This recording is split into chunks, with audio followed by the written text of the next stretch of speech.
Bismillahirrahmanirrahim. Class second year. Assalamu alaikum. I am Sir Yasir, your computer science teacher.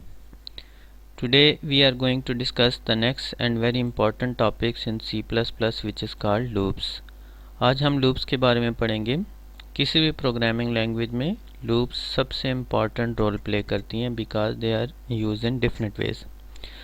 Basically loops are used to repeat a statement or set of statements. अगर हम अपने programming environment में certain group of statements को repeat करना चाहें, एक से ज़्यादा दफ़ा हम उन्हें रिपीट करना चाहें, तो इस पर्पज़ के लिए जो हम स्ट्रक्चर यूज़ करते हैं उसे हम क्या कहते हैं? लूप्स कहते हैं.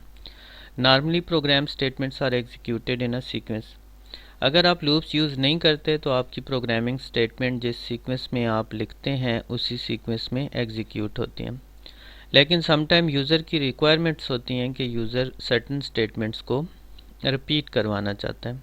वो repetition specific number of times भी हो सकती है, वो रेपिटिशन अननोन भी हो सकती है कि जब तक आपकी गिवन कंडीशन ट्रू रहे आपकी लूप रिपीट होती रहे.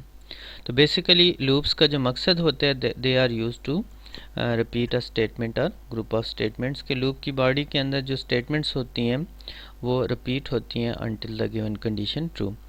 अब there are three types of loops: for loop, while loop and do while loop. अब C++ के अंदर हम three types of loop use करते हैं: for, while and do while loop. One by one discuss करते हैं. The first one is called for loop. For loop is the most basic and most widely used loop in C++. For loop is use to repeat a statement. पहली बात, अगर ये loop है तो ये statements को क्या करेगी? रिपीट करेगी. अब फॉर लूप और वाइल लूप में फॉर लूप और बाकी लूप्स में डिफरेंस क्या होता है? In for loop number of repetition are known in advance before the execution of program. कि फॉर लूप में नंबर ऑफ़ रेपिटिशन हमें पहले से पता होती हैं. यानी जब हम लूप लिखते हैं या जब हम प्रोग्राम लिखते हैं तो हमें नंबर ऑफ़ रेपिटिशंस पहले से पता होती हैं कि ये लूप कितने टाइम्स रिपीट होगी. फॉर एग्ज़ाम्पल, आप गेम खेल रहे हैं. अब गेम में आपके पास 5 लाइव्स हैं, तो 5 लाइव्स से आपको पता है कि आपकी गेम 5 टाइम्स रिपीट होगी. तो सेम फॉर लूप में नंबर ऑफ़ रेपिटिशंस हमें पहले से नोन होती हैं कि हमारी ये लूप के अंदर जो स्ट्रक्चर है, जो प्रोग्राम है या जो प्रोग्रामिंग स्टेटमेंट्स हैं वो कितने टाइम्स जो है वो रिपीट होंगी. अब फॉर लूप का अगर हम सिंटैक्स देखें तो फॉर हमारे पास रिजर्व वर्ड या कीवर्ड है, उसके बाद इनिशियलाइजेशन है, कंडीशन है, इंक्रीमेंट है और डिक्रीमेंट है.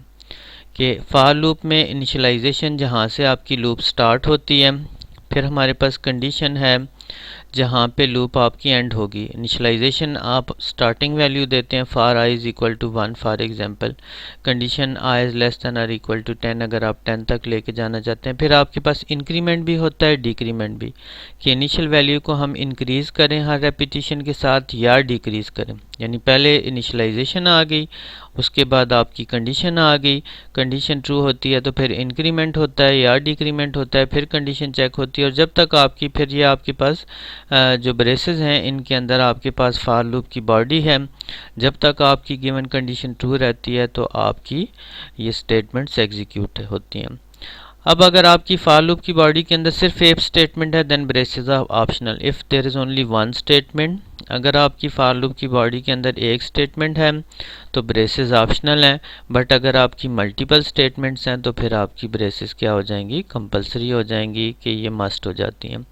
तो मोस्टली हमारी ज़्यादा स्टेटमेंट्स होती हैं तो इसलिए हम ज़्यादातर जो फॉर लूप की बॉडी है उसके साथ ब्रेसेस ज़रूर यूज़ करते हैं. अब जो इसके सिंटैक्स में पहली चीज़ इनिशियलाइजेशन है. Initialization on the variable is assigned it's the initial value to a variable. In initialization the variable is assigned the initial variable value. जो वेरिएबल लूप की रेपिटिशन को कंट्रोल करता है इसे काउंटर वेरिएबल भी कहते हैं. और काउंटर वेरिएबल को फर्स्ट वैल्यू जो है वो इनिशियलाइजेशन के साथ असाइन की जाती है. फिर कंडीशन होती है आपकी, जब तक आपकी फॉर लूप की कंडीशन ट्रू रहती है फॉर लूप की बॉडी के अंदर जो स्टेटमेंट्स हैं वो क्या होती रहती हैं? एग्जीक्यूट होती रहती हैं. उसके बाद आपका इंक्रीमेंट डिक्रीमेंट आ जाता है.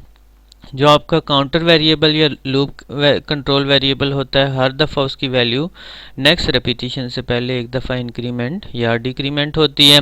और बॉडी ऑफ लूप के अंदर आपकी ग्रुप ऑफ स्टेटमेंट्स होती हैं जो आपकी एग्जीक्यूट होती हैं. ये आपकी एक स्टेटमेंट भी हो सकती है, एक से ज़्यादा स्टेटमेंट्स भी हो सकती हैं. और जब तक आपकी कंडीशन ट्रू रहती है आपकी स्टेटमेंट्स एग्जीक्यूट होती हैं. तो फॉर लूप का स्ट्रक्चर देख लेते हैं। सबसे पहले है इनिशियलाइजेशन। इनिशियलाइजेशन के बाद आपकी कंडीशन यानी काउंटर वेरिएबल को वैल्यू असाइन होती है। अगर वो वैल्यू आपकी कंडीशन को सेटिस्फाई करती है, वो ट्रू होगी, तो ये स्टेटमेंट्स एग्जीक्यूट होंगी। स्टेटमेंट्स के बाद फिर फर्स्ट इंक्रीमेंट या डिक्रीमेंट होगा। इंक्रीमेंट या डिक्रीमेंट के बाद आपकी दोबारा कंडीशन चेक होगी। अगर कंडीशन ट्रू है फिर स्टेटमेंट्स एग्जीक्यूट होंगी, फिर इंक्रीमेंट डिक्रीमेंट, फिर कंडीशन चेक। अगर ट्रू है तो वो स्टेटमेंट्स, जब तक आपकी गिवन कंडीशन ट्रू है आपकी लूप रिपीट होती रहेगी। जैसे इंक्रीमेंट डिक्रीमेंट के बाद कंडीशन फॉल्स हो जाती है तो आपकी लूप क्या हो जाती है, एंड हो जाती है। तो ये फॉर लूप का फ्लो चार्ट था जिससे हम फॉर लूप के स्ट्रक्चर को समझ सकते हैं।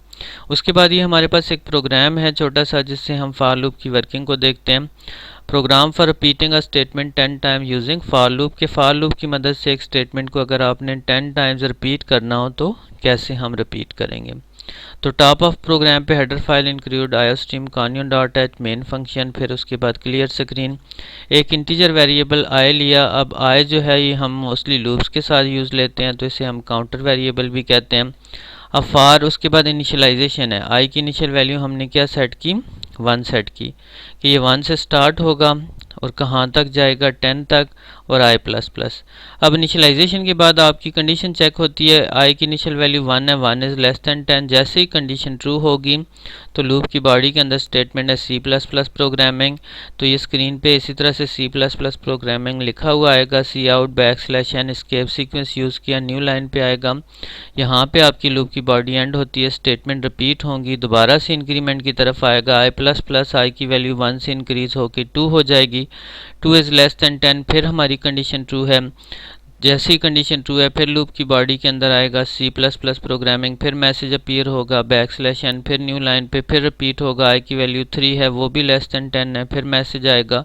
इसी तरह से 4 अप टू 9। जब 10 हो जाएगा, 10 के लिए भी कंडीशन लेस तो नहीं है, ट्रू है, फिर C plus plus programming 10 time output होगा, फिर न्यू लाइन, फिर लूप रिपीट होगी। आई प्लस प्लस, जब आई की वैल्यू 11 हो जाएगी तो 11 is less than 10, condition false हो जाएगी तो लूप आपकी टर्मिनेट हो जाएगी।